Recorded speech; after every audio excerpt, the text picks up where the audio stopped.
going on? Matt Lee Home Solutions. I ain't posted a YouTube video in a while, and I thought I would on this house because it's going to be one of those fast houses where we use the shields to spray. And a lot of people, they don't really get the concept of that, and they question it, whatever, so on and forth. But I'm just going to show y'all a couple tips that I use to blow through these houses.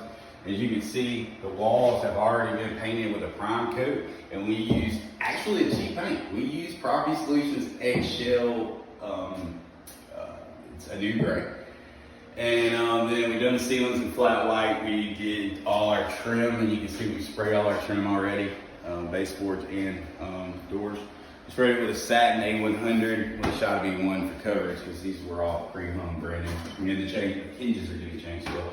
Now I do the electrical and a lot of the other stuff in these homes. So I mean, I've heard people say, "No, when you spray over the outlets, first of all, the outlets all get changed." So and I ran all the wire in here, so I pretty much know where everything goes. I don't need to worry about that. But a little tip I want to show you guys is a lot of people said, "Oh, well, when you're shielding, you're getting a lot of overspray on. You got to be getting overspray on these, right?"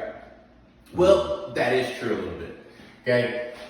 Because of course, when we hold the shield, we keep our shields very clean, so we leave a straight line. And then when you're doing your walls here, you're gonna want to keep your hand straight. If you're getting close to your edge, this is all basic spray technique.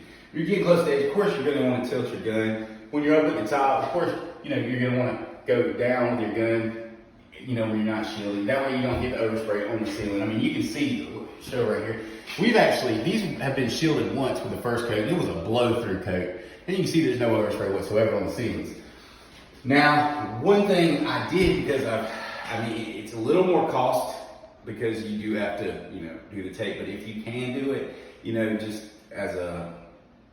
until you get, better with, keeping your hand, I suggest taking some tape. After you've blown it out, you spray your trim. Now that you're doing, some people say, "Oh, that's impossible," to not, do brushing and rolling and stuff like that. But we've basically cut it down to a science. We've done so many of these. I've been painting for 13 years, going on 14.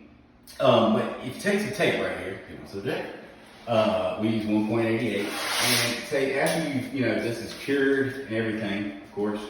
Take it and just do your uprights at least. Make you a nice straight line on there and fold it over. That way, I don't have my shield here, but I'm gonna do another video of spraying here shortly and I'll show you. But that way, when you're taking your shield and you're putting it here, first of all, you're getting a crisp line, okay? In fact, if you're good enough, you have the right tip and pressure, you don't even have to shield it.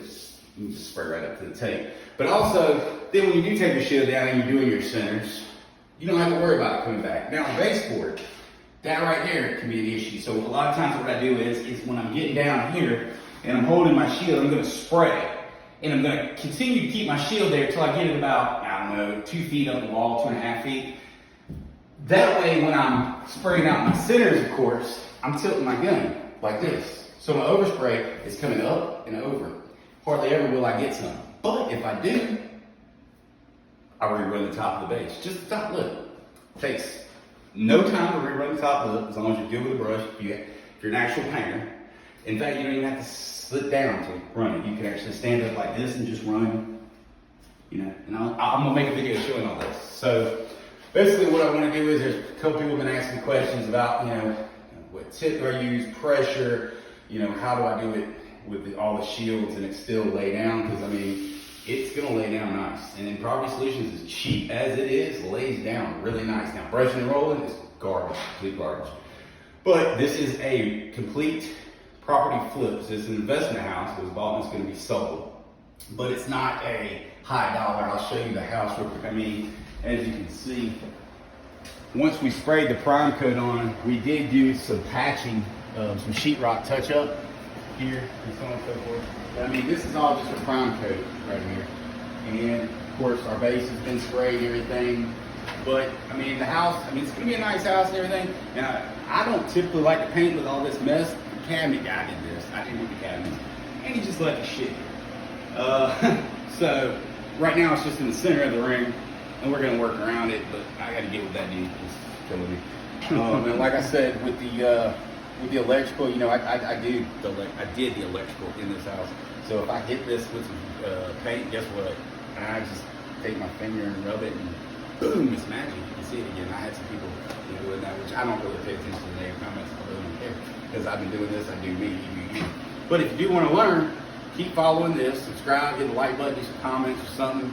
Try to build me up on this YouTube or whatever this is. And I'll keep making these videos. But I'm going to go ahead and finish doing the taping on the uprights. And then we're going to start spraying, and I'll show you another video. All right, we're good.